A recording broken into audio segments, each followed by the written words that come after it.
Quisiera hablar de 1, 2, 3, 4, 5, 6 temas muy generales, pero que todos se enfocan en muchos los que ya se han relacionado en la discusión, sobre la base de un principio, y es que todos los que estamos aquí queremos que más colombianos tengan seguridad social y tengan la mejor seguridad social posible. Sin embargo, eso tiene también una restricción, y es que en Colombia son muy pocos los colombianos los que cotizan y participan en este sistema de seguridad social, y es precisamente ese problema fundamental, senador Richard, que lo discutíamos aquí en alguna oportunidad con una ponencia que usted hace 2 o 3 semanas presentó. Creo que hay que felicitar a la UGPP. Yo creo que la UGPP ha hecho un buen trabajo. Sin lugar a dudas, bajar la evasión del 27% al 9% es un esfuerzo grande, es una reducción de más de 1.5 millones de colombianos que estaban en esas condiciones, y sin lugar a dudas, ahí queda, doctora Gloria, un trabajo pendiente con los independientes. Ya usted lo señaló, no voy a entrar en esos detalles. Solo me quedó una duda de su presentación, que es una duda metodológica. Los independientes son solo aquellos que responden por su pensión, o le alcancé a entender que también son contratistas que dependen, que responden por pensión de terceros dentro del marco de ese contrato. Ahí me quedó, o es solamente el contratista que se considera independiente y entonces sus trabajadores se consideran dependientes. Supongo que ese es el esquema. Entonces, digamos que muchos independientes dicen, yo solamente me estoy haciendo daño a mí mismo, es una decisión mía de cotizar sobre una base menor, etcétera.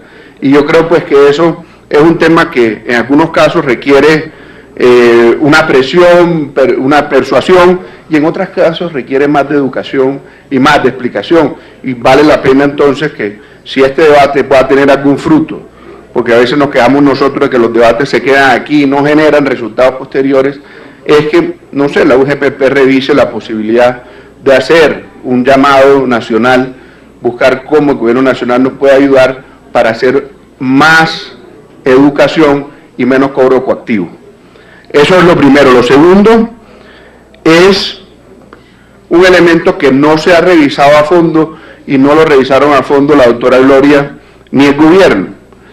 Y es que a uno le llegan, senador Barguila, a usted le pasa más que a mí, ciudadanos se le acercan a uno a decirle, yo coticé pensión, pero no me he podido pensionar. Yo tengo más de las 1.500 semanas, pero solamente encuentro 800. Y eso es un problema recurrente, senador Fincho. A ti que sí, seguramente te ha pasado mucho. Yo quisiera pues que nos cuenten si la UGPP va a tener la capacidad algún día de llevar ese control histórico de la información, de la cotización, de las pensiones de todos los trabajadores colombianos, de manera que pueda dirimir esos conflictos que se presentan. En muchos casos, con pensiones se la pasan eso. No sé si ustedes van a tener esa capacidad. Adicionalmente, encuentro en el informe que ustedes nos presentan que hoy tienen 19.912, casi 20.000 procesos contra la unidad.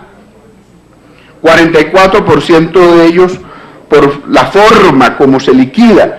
No son evasores que no quieran contribuir, que no quieran pagar, sino que consideran que la forma como se debe cotizar, la forma como se liquida la seguridad social de sus trabajadores es distinta como lo revisa la UGPP.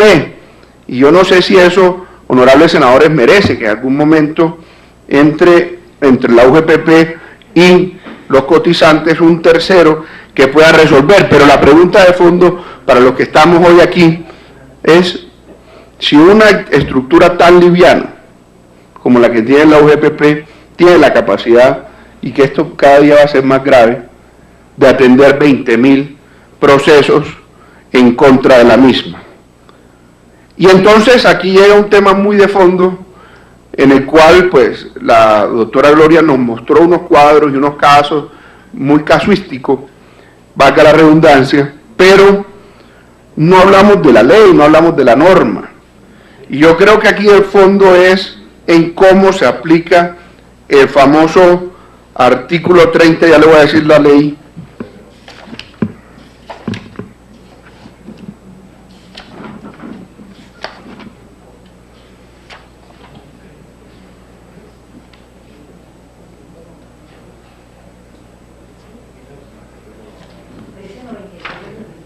La 1393 de 2010. Yo creo que ahí en la interpretación de esa norma, y que no es una norma tan difícil de interpretar, es una norma realmente que define taxativamente cuáles son los ingresos constitutivos de salario y cuáles no. Ahí es donde se lleva a cabo gran parte del debate, y yo lo que veo es que la UGPP intenta sacar el debate con una resolución o con una norma que define que hasta solamente el 40%, cuando hay otras normas, que es esta que acabo de mencionar, el famoso artículo 30, que define cuáles son los pagos contributivos de salario, constitutivos de salario, y yo creo que en ese sentido debe llevarse a cabo una discusión más profunda.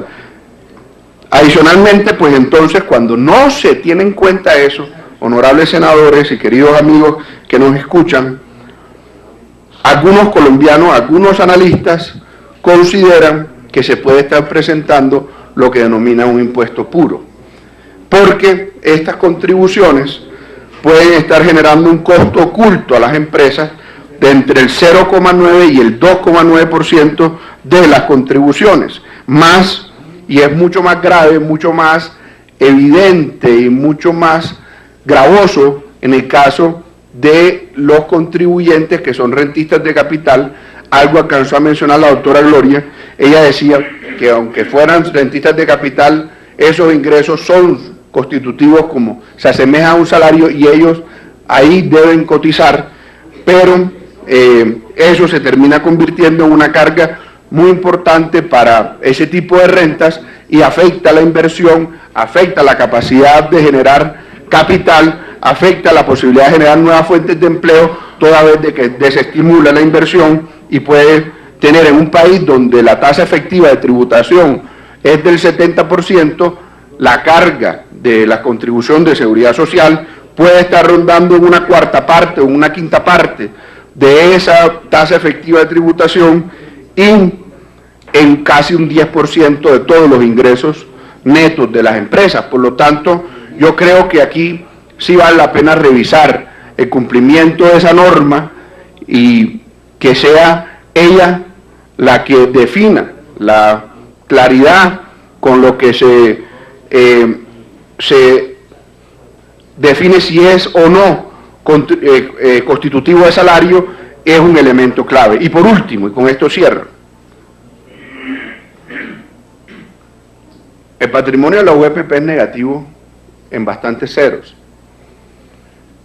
Ese es un tema pues que nosotros quisiéramos comprender, porque de todas maneras tiene unas responsabilidades, y una entidad, si fuera del sector privado, con ese nivel de patrimonio negativo, pues no existiera. Entiendo, pues aquí pues las condiciones son diferentes, y la UGPP tiene un sustento a través de otra fuente de ingresos, pero pues yo quisiera entender si eso va a ser algo permanente, si eso va a resolverse en algún momento, si eso en algún momento puede agravarse. Yo creo que eso vale la pena que se pueda revisar en esta discusión. Y con eso cierro, señor presidente. Muchas gracias.